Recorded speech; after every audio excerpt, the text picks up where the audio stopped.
नमस्कार दोस्तों, इस वीडियो में जिस स्टॉक के बारे में हम बात करने वाले हैं उसका नाम है इन्फीबीम एवेन्यूज़ लिमिटेड। इस स्टॉक 31.40 के प्राइस पे ट्रेड कर रहा है। मार्केट में इसने 9.34% का मूव दिया था फ्राइडे को। मार्केट कैप हो गई इसकी 8,724 करोड़ की। प्रमोटर होल्डिंग 27.40% है। बुक वैल्यू इसकी 12.40 है एंड डिविडेंड यील्ड 0.16% है। फेस वैल्यू 1 है। फंडामेंटल वीडियो मैं ऑलरेडी बना चुकी हूँ। इन्फीबीम की प्लेलिस्ट में आपको इसके फंडामेंटल वीडियो मिल जाएगी। वेरी फर्स्ट वीडियो में फंडामेंटल्स एक्सप्लेन किए हैं।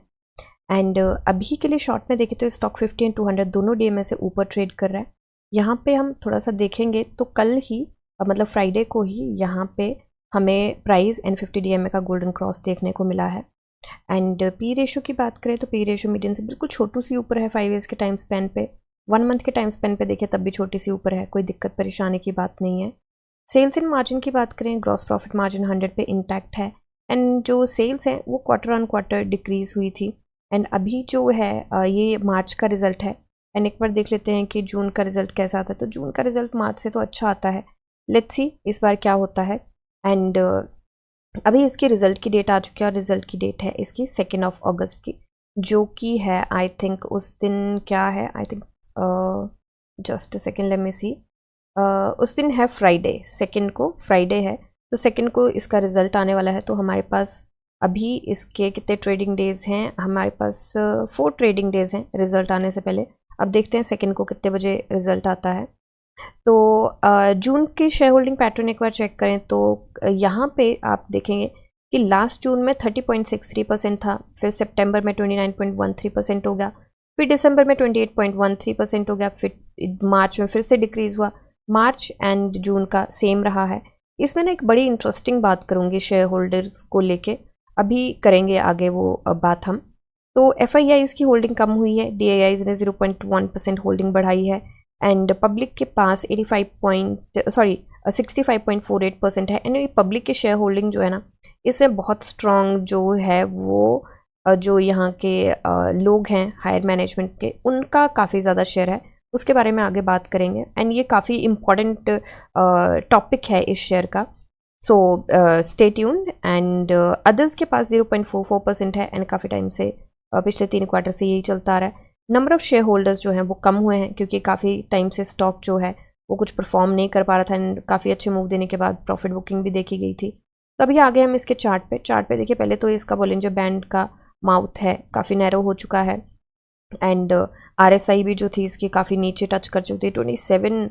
एंड यहाँ पे देखिए तो 20.88 RSI इसकी टच कर चुकी थी। तो अभी के लिए अगर हम देखें तो कल तक इसकी RSI जो थी, जो थर्सडे तक थी, वो थी यहाँ पे कहीं पे विच इज़ 40 से भी नीचे, 37 के आसपास थी। एंड अभी इसकी RSI 59.62 है क्योंकि इसने काफ़ी स्ट्रॉन्ग मूव दिए हैं जो कि हैं लगभग 9.5% के आसपास। ये मूव तो 11% के आसपास के दे के गया था बट सस्टेन नहीं कर पाया। बट यस, यहाँ तक जो इसने 9.5% के आसपास, 9.25% के आसपास के मूव सस्टेन किए हैं, ये बहुत स्ट्रांगली सस्टेन किए थे इसने। वॉल्यूम की बात करें तो इस वॉल्यूम में, इस स्टॉक में 3 अप्रैल को वॉल्यूम आया था अच्छा, जो कि 89 मिलियन का था। एंड हमें मूव कितना मिला था, जस्ट सेकेंड, हमें मूव मिला था 8.25% का।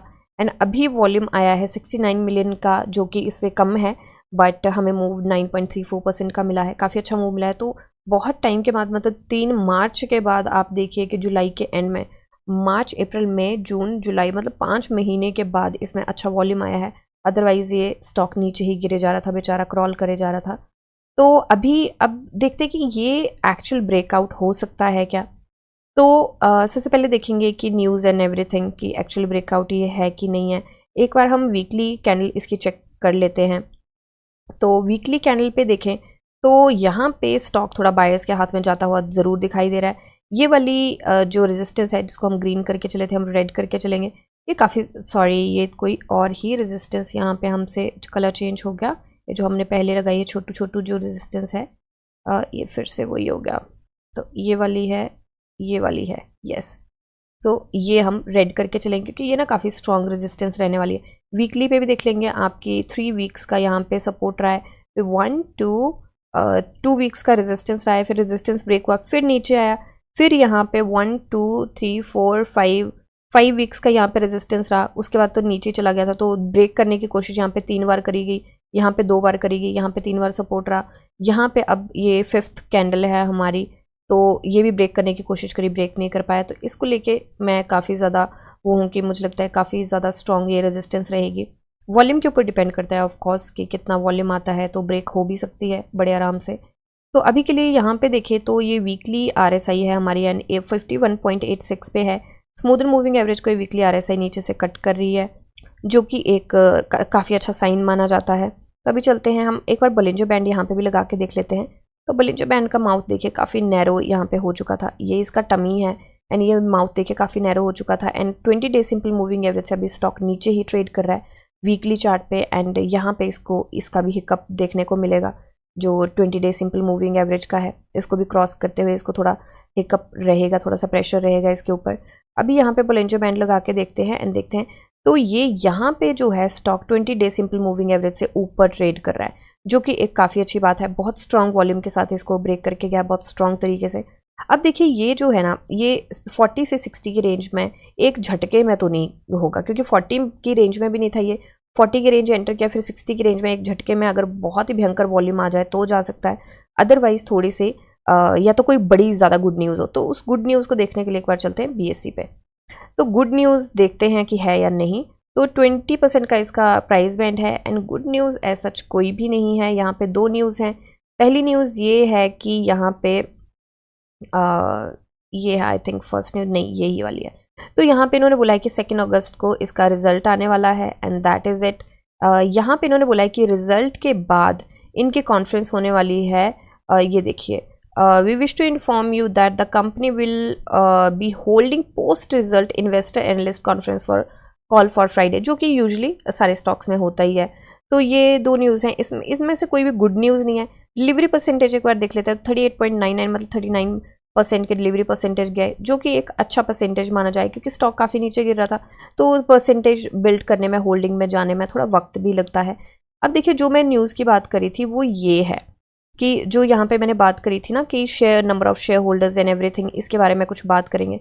तो देखिए यहाँ पे तो वैसे तो लगता है कि प्रमोटर्स के पास कोई होल्डिंग नहीं है, राइट, बट ऐसा नहीं है कि प्रमोटर्स के पास होल्डिंग नहीं है। इनसाइडर ओन प्रमोटर्स के पास काफ़ी सारा होल्डिंग है। और कैसे है देखिए, यहाँ पे देखते हैं। वो बेसिकली इनडायरेक्टली प्रमोटर्स के पास, मतलब डायरेक्टली प्रमोटर्स के पास नहीं है, बट यस है। तो अच्छा यहाँ पे देखते हैं। तो इन्होंने बोला है कि यहाँ पे 50% ओनरशिप जो है, लाइन शेयर इन द, अच्छा यहाँ से करते हैं। We can see that individual insiders own the lines share in the company with 50% ownership. अब यहाँ पे एक बंदा नहीं है जो 50% को कर रहा है ओन, क्योंकि नहीं तो वो तो डिफरेंट सिनेरियो बन जाता है। तो यहाँ पे कौन कर रहे हैं ओन? तो यहाँ पे ओन जो कर रहे हैं, यहाँ पे कुछ लोग हैं जो 49.6% शेयर लेके बैठे हुए हैं। यहाँ पे इंस्टीट्यूशंस का देखिए 4.9% शेयर है, प्राइवेट कंपनीज का 12.4% शेयर है एंड जनरल पब्लिक के पास, जो रिटेलर्स हैं, उनके पास 33.1% शेयर है सिर्फ। तो जैसे कि होता है ना कि ये एक होता है कि how you see things, read between the lines and everything. तो यहाँ पे वो चीज़ है कि यहाँ पे सामने नहीं, डायरेक्टली सामने नहीं है चीज़ें, बट इनडायरेक्टली अगर आप देखो तो यहाँ पे बहुत ज़्यादा सारी चीज़ें हैं। तो ये स्टॉक मुझे लगता है काफ़ी स्ट्रॉन्ग है। वैसे इंडिविजुअल इंसाइडर के पास 50% है, और वो कौन है इंडिविजुअल इंसाइडर, वो देखते हैं हम थोड़ा सा यहाँ पे। तो यहाँ पे देखिए, Infibeam Avenues is not owned by hedge funds with 11% stake. जो CEO हैं यहाँ के, CEO विशाल मेहता जी जो हैं, वो लार्जेस्ट ओनर हैं, उनके पास 11% का स्टेक है, ठीक है, with 11% and 8.7% of the share outstanding respectively, Vishal Patel and Ajit Mehta. तो अजीत मेहता, विशाल पटेल जी के पास 11% है एंड अजीत मेहता जी के पास 8.7% है and second and third largest share holders. तो इनके पास कुछ पॉइंट्स में शायद ऊपर होगा, तो इसलिए ये फर्स्ट है, ये सेकंड है एंड ये थर्ड लार्जेस्ट शेयर होल्डर है। तो आप ये देखिए 22 और 8 30 30.7%। तो ये होगा, इन 3 लोगों के पास 30.7% है, तो ये बहुत बड़ी बात है। तो यहाँ पे बोला है, note that 2 out of top 3 share holders are co chief executive officer and chairman emeritus. Respectively. तो ये काफ़ी बड़ी बात है यहाँ पे, और ये मेरी एनालिसिस नहीं है, ये किसी की न्यूज़ है जो कि मैं आपको ट्रांसलेट हिंदी में करके बता रही हूँ।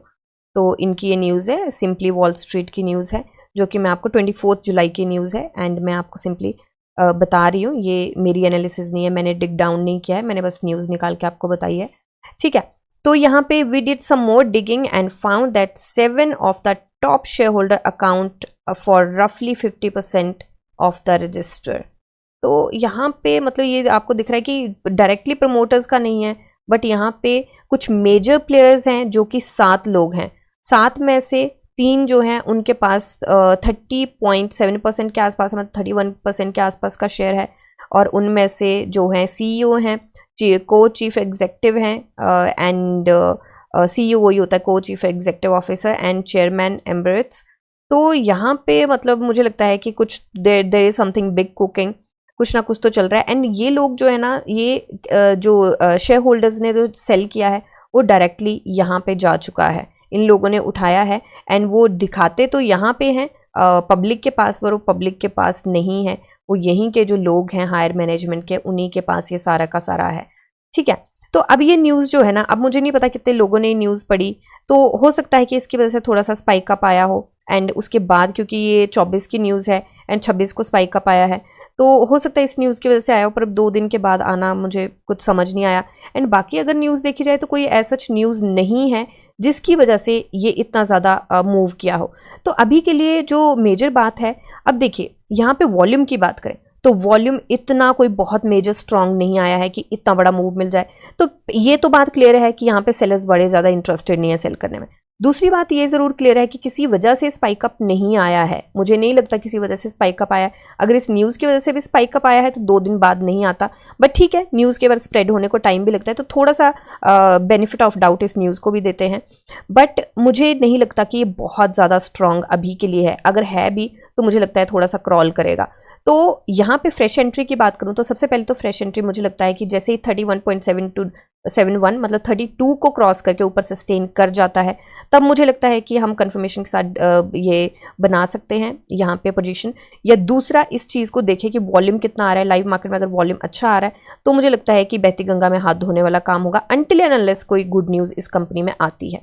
तो कुछ मुझे मेजर गुड न्यूज़ नहीं मिली, कोई मुझे बहुत वो ऐसी सी चीज़ नहीं मिली, बट हाँ ये ज़रूर है कि इस स्टॉक को गिरते हुए काफ़ी टाइम हो गया था, एंड एक ज़रूर हो सकता है स्पाइक अप का इसका रीज़न, बट उसकी वजह से भी इतना ज़्यादा मुझे लगता नहीं 10% का मूव आता, तो वो ज़रूर हो सकता है कि सेकंड को इसका रिजल्ट आने वाला है, तो रिजल्ट से पहले यूजुअली स्टॉक थोड़े से भागते हैं, तो वो भी एक चीज़ हो सकती है। तो 2 चीज़ों को बेनिफिट ऑफ डाउट दे सकते हैं, एक तो इसको दे सकते हैं, एक रिजल्ट की न्यूज़ को दे सकते हैं, तो उन दोनों चीज़ों को बेनिफिट ऑफ डाउट दे सकते हैं, बट वो भी मुझे इतने ज़्यादा स्ट्रॉन्ग रीज़न नहीं लग रहे, तो थोड़ा सा संभल के यहाँ पे ज़रूर चलें, ठीक है। वॉल्यूम के ऊपर खासा ध्यान दें, एंड दूसरा जो मुझे लगता है कि ये वॉल्यूम, ये रेजिस्टेंस जैसे काफ़ी ज़्यादा स्ट्रॉन्ग है, तो मुझे लगता है कि यहाँ पे क्रॉल कर सकता है और ऊपर से 40 से 60 की रेंज में शिफ्ट करेगा, तो भी मुझे लगता है कि यहाँ पे थोड़ा सा हिकअप ये ले सकता है। बाकी भगवान जाने, वॉल्यूम और रिटेलर जाने, एंड वॉल्यूम के ऊपर काफ़ी ज़्यादा ये करता है। वॉल्यूम में बार बार क्यों बोलती हूँ, क्योंकि प्राइस को मैनिपुलेट किया जा सकता है, वॉल्यूम को आप मैनिपुलेट नहीं कर सकते हैं, तो वॉल्यूम के ऊपर खासी नज़र रखनी बहुत ज़्यादा ज़रूरी होती है, ठीक है। तो अभी के लिए ना मैं कोई टारगेट नहीं लेके चली हूँ, क्योंकि मैं टारगेट तब लेके चलूंगी अगर ये सस्टेन करता है। हो सकता है रिवर्सल कैंडल, कंफर्मेशन कैंडल की बहुत ज़्यादा ज़रूरत है। रिवर्सल कैंडल वैसे बहुत स्ट्रॉन्ग आई है, बट मुझे लगता है कंफर्मेशन कैंडल की बहुत ज़्यादा ज़रूरत है। अब यहाँ पे पैटर्न की अगर बात करें पुरानी कैंडल्स की, तो पैटर्न देखिए ये ठीक है, यहाँ पे हमें रिवर्सल मिला है, ये हैमर, यहाँ पे हैमर बना, फिर डाउन मूव मिला, फिर हैमर बना, यहाँ पे हमें अच्छी कैंडल मिल गई, ठीक है, 2% का मूव मिला, फिर हमें यहाँ पे स्पिनिंग टॉप मिला। तो स्पिनिंग टॉप क्या, इसको हैमर ही बोल सकते हैं, तो बुलिश कैंडल तो जरूर बना रहा है, एंड स्पिनिंग टॉप भी अगर इसको मानना है तो भी ये ट्रेंड रिवर्सल है, क्योंकि नीचे मार्केट में बस ये हाथ यहाँ पे जोड़ चुका है कि अब मुझे बस निकलने दो, तो यहाँ पे वो भी ट्रेंड रिवर्सल होता है। स्पिनिंग टॉप अगर उठती मार्केट में, बुलिश मार्केट में मिले, तो मतलब कि और हर बार नहीं होता है, एंड अगर बिल्कुल समीकरण बैठ भी रहे हैं तब भी हर बार इतनी कोई वो नहीं होती है कि हाँ कि 100% किसी चीज़ की शॉर्ट ही नहीं होती, लाइफ में नहीं होती, तो शेयर मार्केट में तो बिल्कुल भी नहीं है, ठीक है। तो उस चीज़ को थोड़ा सा ध्यान में रख के चलें। तो बुलिश पैटर्न तो ये बना रहा है, बट पहले वॉल्यूम काफ़ी ज़्यादा डाउन था, तो मैं उस बुलिश पैटर्न में थोड़ी सी दुविधा में हूँ, तो इसलिए मैं बोलूँगी थोड़ा सा संभल के चले, ठीक है। रेस्ट ये सिर्फ मेरी एनालिसिस है, कोई बाई सेल होल्ड की रिकमेंडेशन नहीं है, एंड टारगेट इसके बाद में लेके चलेंगे जब कल ये कुछ मूव देगा, मतलब मंडे को, ठीक है। तो रेस्ट आप अपनी एनालिसिस कीजिए, जानिए समझिए पढ़िए और फिर इन्वेस्ट करिए। मिलते हैं नेक्स्ट वीडियो में, तब तक के लिए शुक्रिया एंड हैप्पी इन्वेस्टिंग।